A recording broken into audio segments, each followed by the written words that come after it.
Welcome everyone. Now today's Green Yodha conversation is more than just a panel. It's a gathering of change makers shaping India's sustainable future. We are joined by leaders from energy, gas, cement and mobility. 4 sectors that sit at the heart of our economy and at the front lines of climate responsibility. Now this transition to a low-carbon world isn't just about technology or infrastructure. It's really about reimagining how we live, how we move, and most importantly, how we consume. This dialogue is about moving from intent to impact, from awareness to everyday action. Together, we'll explore how innovation is turning sustainability into a shared habit and how collective responsibility can power national transformation.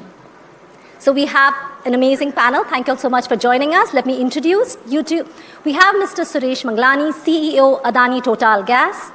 We also have joining us today Mr. Nishant Arya, Vice Chairman, JBM Group. Mr. Anuj Khandelwal, Business Head, Grey Cement, JK Cement. And also joining us is Mr. Deepak Sharma, Zone President, MD and CEO of Schneider Electric India. Thank you all so much for joining us in this critical conversation. Suresh, I would like to begin with you. You are a CDG company. You know, when we talk about large number of licenses, how do you see energy transition taking place and the role of natural gas in the future of energy basket of our country? Good evening, everyone. Let me first thank Schneider and NDTV for this transformation idea or initiative which you are taking and also consistently driving it forward. And Deepak, you made a very good presentation.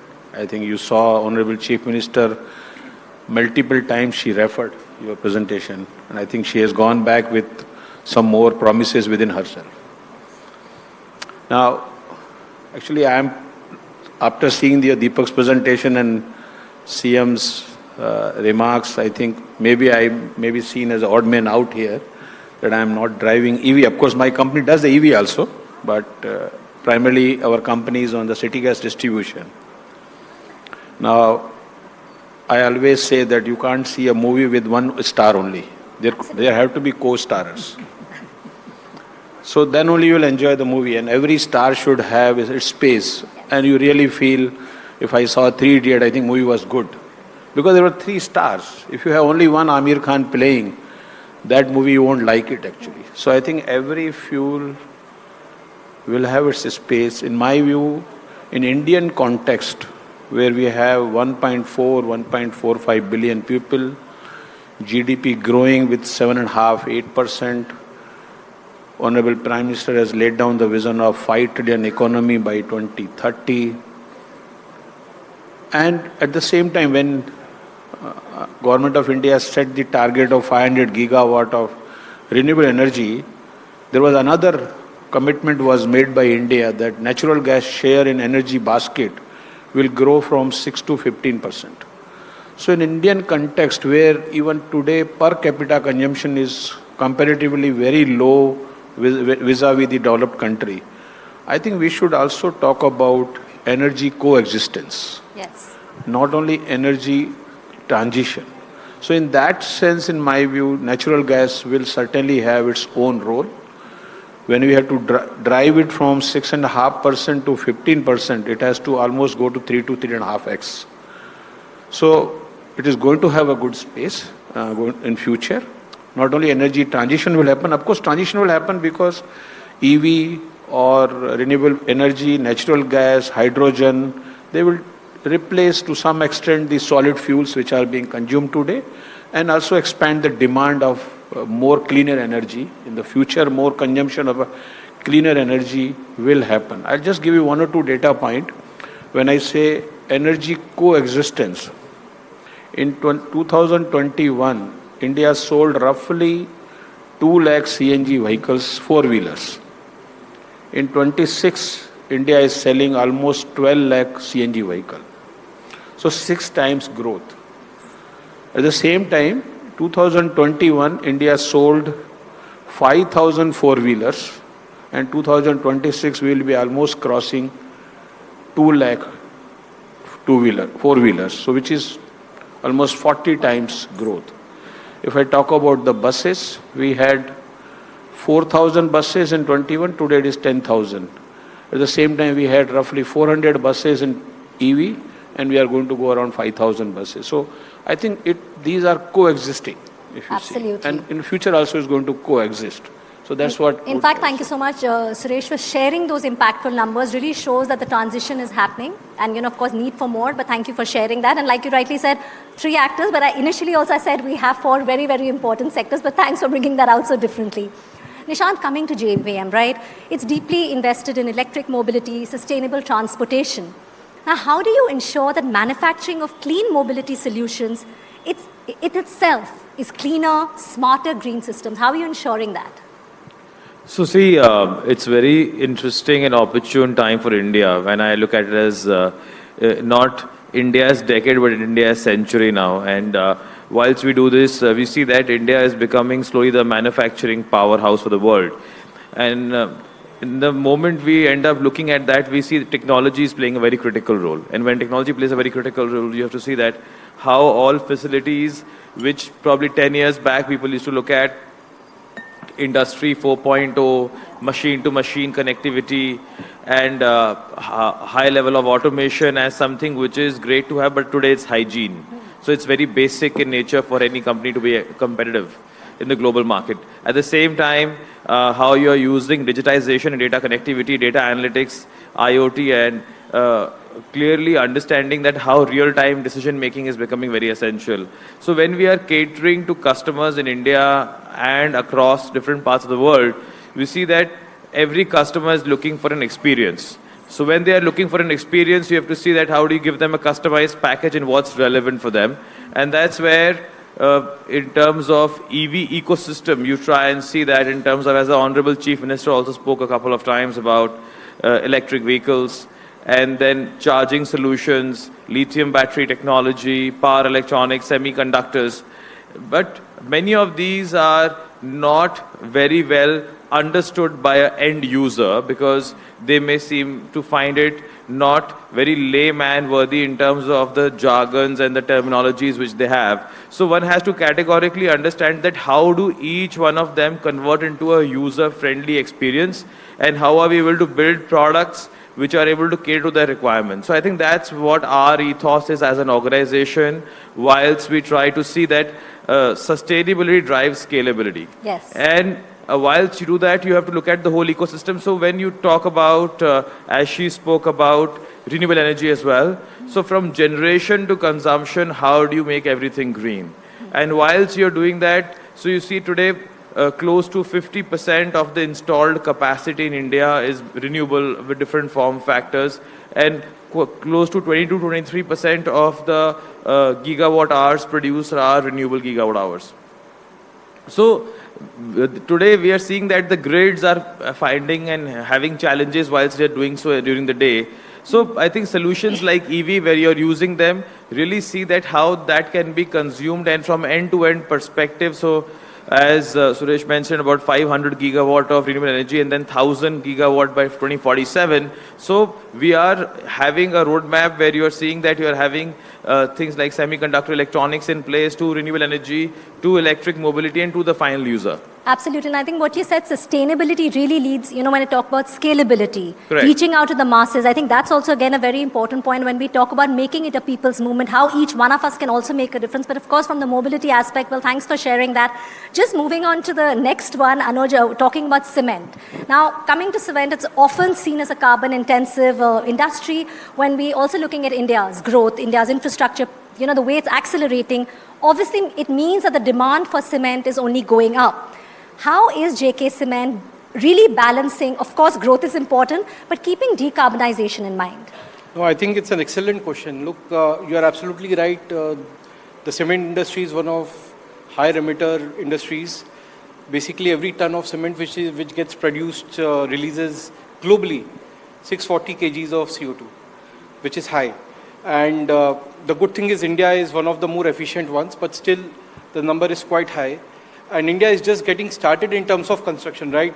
Honorable Prime Minister's vision of housing for all, so much infrastructure development, the data centers coming up, etc. The demand for construction and hence cement will go up. Now, if the demand goes up and if we do not focus on sustainability, it becomes a challenge per se. So in JK Cement, we've taken very aggressive sustainability goals. Over the last 5 years, we've reduced our carbon footprint by 20% per ton of cement through multiple aspects. There's no one silver bullet. We've increased our renewable energy, green energy consumption, or the mix per se. We've been starting using alternate fuels. So like the Honorable Chief Minister said that there's so much waste which is generated. That waste also has inherent energy which we kind of use in our clinkerization process. And we also try to work on product mix so that the products which are used by customers are of the requisite quality, but still has less, let's say, carbon intensity. Great. So through various methods we are at it, because it's not just a business imperative, it's also a societal imperative. Absolutely. And we would like to continue at this journey. Well, keep up that, good to hear that, how the impact is really being seen on ground. Well, Deepak, thank you so much when you took us. I think you set the context coming to you. I don't have to ask you too much because thank you for taking us through that roadmap. But I just want to ask you a very simple question. How is Schneider Electric embedding sustainability into its core business strategy beyond just energy efficiency? Because we've heard about the energy efficiency bit. So again, I think sustainability is not only about, as we spoke about energy only. We have made a lot of commitments that how we run our operations sustainably. Let's talk first with the employees' perspective, right? That's also part of the sustainability index we have put together as a commitment at the group level, at the world level, at the India level. For example, do we have the right balance of our population of our employees with the right balance, right, between genders, which is not the case. Few years ago, we were a very one gender-specific company. We have now almost 35% of our genders are getting balanced. So it's not done yet. We want to make it 50%. Pay parity, between two genders is still a big gap. If I take the world data, it will take 200 years to bring the pay parity between the two genders. Schneider India has already done it last year. Right? So when we talk about hiring people, we are not only hiring from only A and B. I mean, every part of the society is now hired in the company, irrespective of in the gender, so inclusivity. So these are small elements we've been also practicing in the country. We have a commitment to the group, to the external, our shareholders, and we actually measure it. This is just about people. We also talk about skilling. How much skilling can we bring to the society? So, for example, we are almost running 700 vocational training centers, where the ones who are not as privileged as you or me, couldn't afford. How do we make them electricians or automation engineers who can go and fix jobs, make some livelihood? We have almost trained 340 lakh youth in the last couple of years, and this journey only continues. So sustainability, there are almost 17 points which I can continue. Yeah. So it's a sustainability commitment is not about just doing energy efficiency, as you rightly said. It's about how do we build the foundation which will go for generations to come and make our ecosystem. And besides building the foundation, also the holistic approach, right? Because we have to leave the world a better place for our future generations, right? Exactly. Well, thanks for that. Nishant, coming back to JBM, right? It has built one of India's most comprehensive EV ecosystems. We talk about buses, we talk about infrastructure. But obviously there are challenges, and there's challenges in every sector. But coming specifically to you first, what is the biggest barrier when you see this mass EV adoption in India? And you did say about using technology, but do you tell us how AI is helping you overcome it? AI, tech? Sure. So what happens is that almost the number of moving parts reduced from about 2,000 moving parts to 20 moving parts in an electric bus, if I take an example. And that's where we see that 95% plus concerns which one may face are addressed through remote diagnostics. So everything happens on a OT over the air basis, and that's where AI and train the trainer program. So like today, companies like ourselves, we have like about 12,000 people which get added every year to different kind of workforces which are deployed across the country for maintenance, repair, overall operations. So I think biggest challenge is to see that today on one side we do have 1.6 million engineers which we produce every year. On the other side, how are they getting relevantly educated for such kind of domains? I think is the biggest challenge. And that's where we are seeing that such kind of AI tools, whether for technology deployment, technical solutions, or for training different students and people who are aptly positioning themselves and are keen to learn further, I think are doing that. So I think the biggest requirement is that how are we able to institutionalize this and see that how things become a lot more inclusive for people. And what our experience has been that people are extremely willing, and especially the younger generation is very aptly positioned to use technology inherently in their day-to-day behavior. So I think that is coming across very well. Bridging the gap and using it the right way. Exactly. Yeah? Well, exactly. Again, coming to the cement industry, Anuj, obviously, again, cement manufacturing is resource intensive and under pressure to reduce emissions, like you rightly had said as well. I want to ask you the same question. How can AI enable smarter production, better, also waste utilization, we say waste to wealth, and circular economy practices to make the industry more sustainable? No, yes, look, AI right now is getting into the heart of the entire sustainability journey. Because think about it, the sustainability journey can be in two phases. Like you can catch the low-hanging fruits and, get to some sort of reductions. But as you start getting efficient, then AI helps in furthering the journey forward. Now, I'll just give you an example. There's a waste heat recovery system in our plants, which can basically, make the entire clinkerization of operations power self-sufficient. Around at least 80% of the power usage which is needed in the clinkerization operation basically can, be made self-sufficient by waste heat recovery system. Now, we can set up the system, 75 to 80% of the energy can be replaced, but that AI element can make the difference between 75% getting replaced versus 80 or 85% getting replaced. Now, once that happens, the payback of these projects, when you set up a waste heat recovery system, it involves a lot of investment. But if the AI is able to make those investments more efficient, you keep making those investments more and more. So there are multiple such examples where AI, when layered on top of these sustainability mechanisms, can actually fasten the journey, make it far more feasible for the companies to take up. So absolutely a win-win situation here again, right? Using AI the right way. Again, for the gas, Suresh, I want to ask you, when we talk about gas distribution, obviously it faces its own set of challenges, efficiency, safety, and demand forecasting. Same question when I talk about tech, when I talk about AI, how is it really helping you optimize networks and most importantly, providing safe, reliable gas? Thank you. I think it is a very critical, important question. But before I come to that, I think as I'm hearing and the discussions are going on of talking 100% electrification, 100% EV, I think we are a country where we love thali, not the one item. We don't love one item. We don't eat one item. I think going to this extreme that 2 years back, 1 year back, everybody talked about, all governments were talking about CNG, CNG and CNG. Maybe sometime later we'll have a same conference, we'll talk about hydrogen, hydrogen, hydrogen. I think we should certainly have a coexistence. We should make sure that we move more on more cleaner side. And importantly, I think what we should do also, as I keep saying in several conferences, that India should move now from transactional policies development to the universalization of policies. What I meant to say was that we should now develop a policy where there is a level playing field available to each fuel. Let's say you categorize green fuel, EV coming from renewable energy is a green fuel. Hydrogen is a green fuel. Compressed biogas from biofuels coming as green fuel. You categorize that as a green fuel and ensure all fiscal benefits, incentives, taxation are uniformly applied.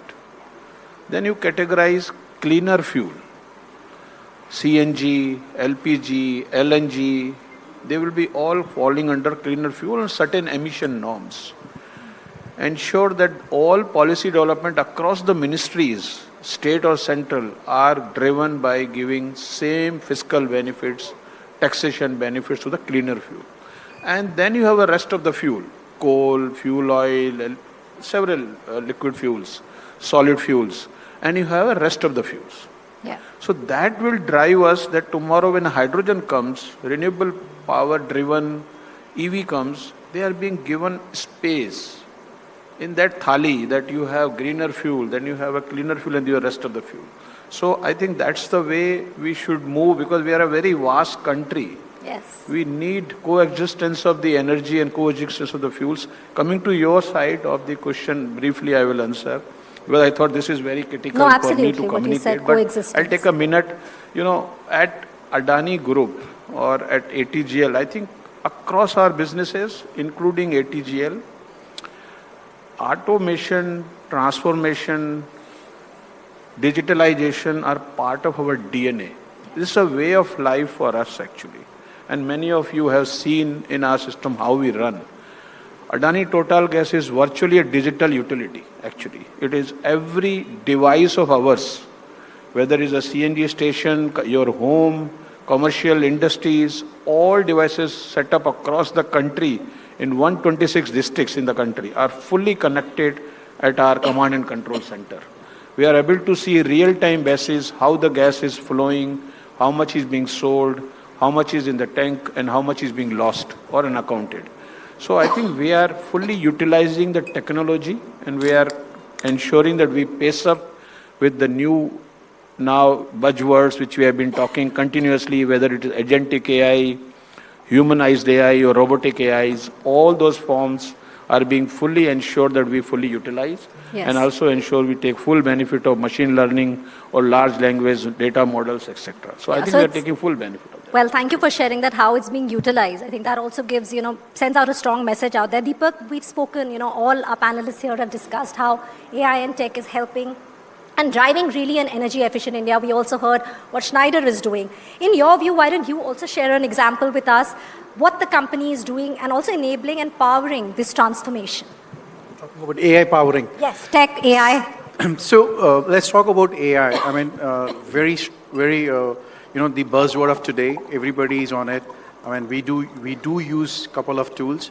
But just for an example, when you have an AI-driven data center or a center which is doing the learning part of the training part of the AI, a normal data center uses if X power of energy, the GPU-driven, the AI-driven data center uses 10X.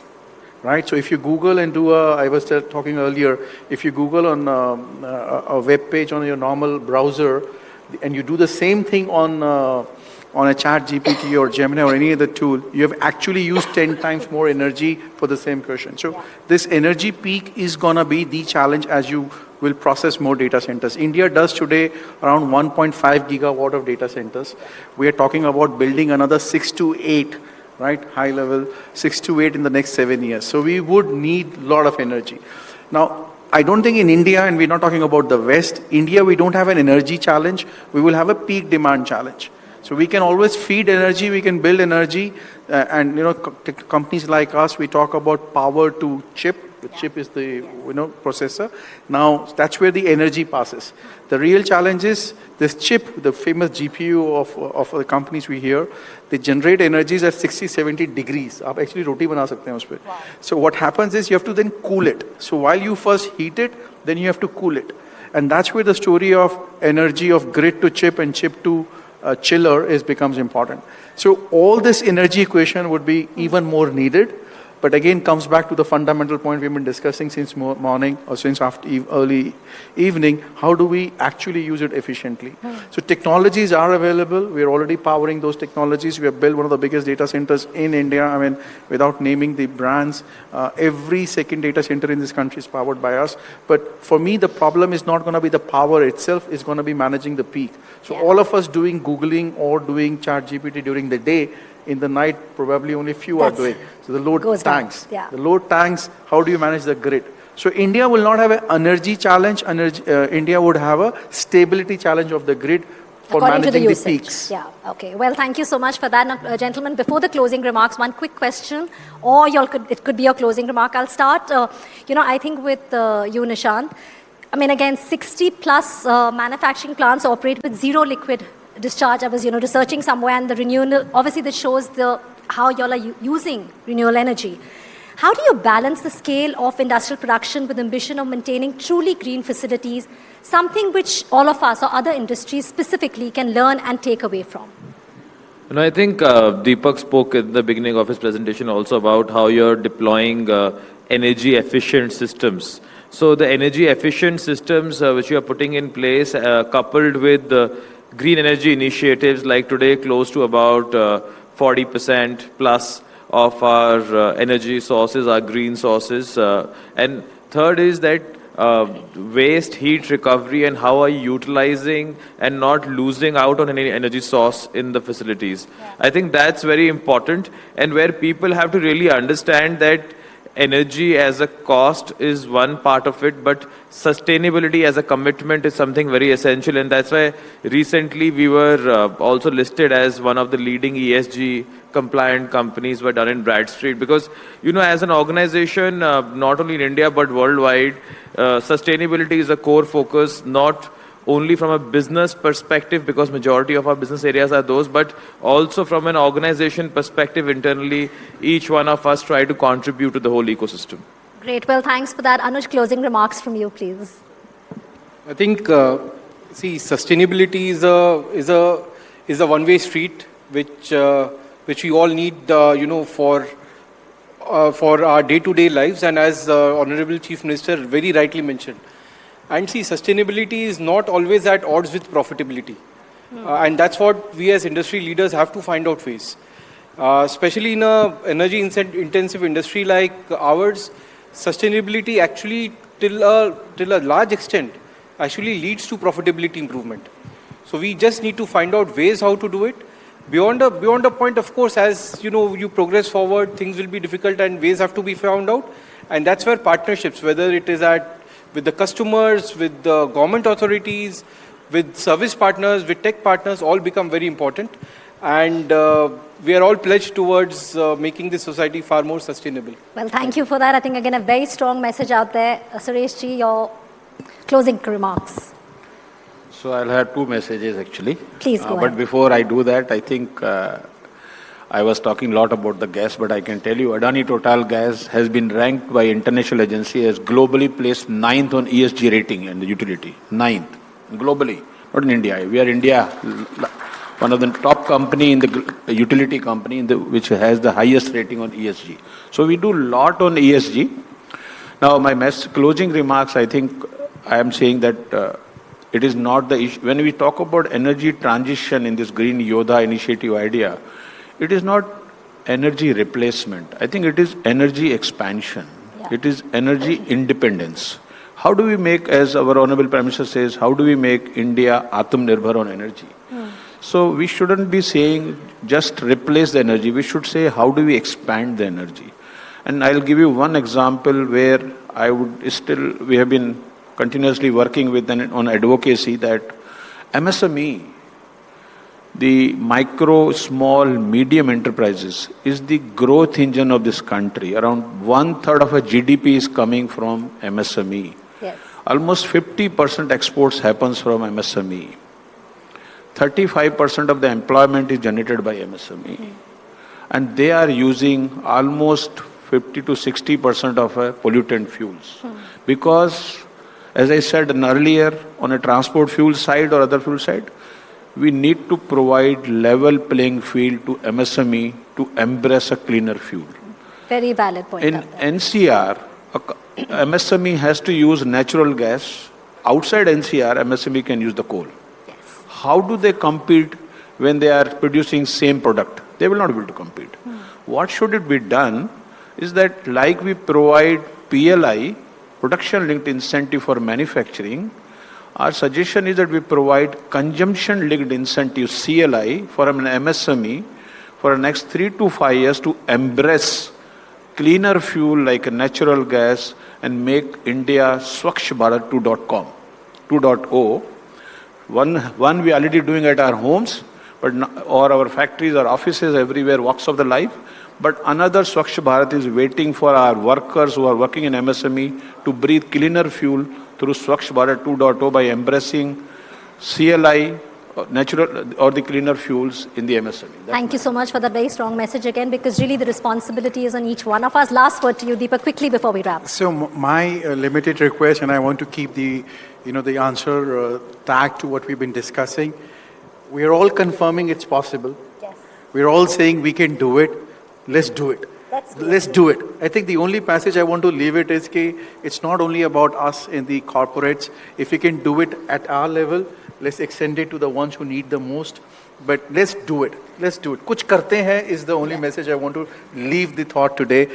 Let's together do it. Let's together do it. Let's together do it. Well, thank you all so much, gentlemen, for joining me today. What really stands out here is that sustainability is no longer, I think, an option. It's not an isolated effort, but it's about, like you rightly said, let's do it. It's about collective innovation. And of course, it's a responsibility for each one of us to take. Thank you all so much for joining us. Thank you. And I request, Suresh, I think you want to give all our panelists mementos. Please go ahead.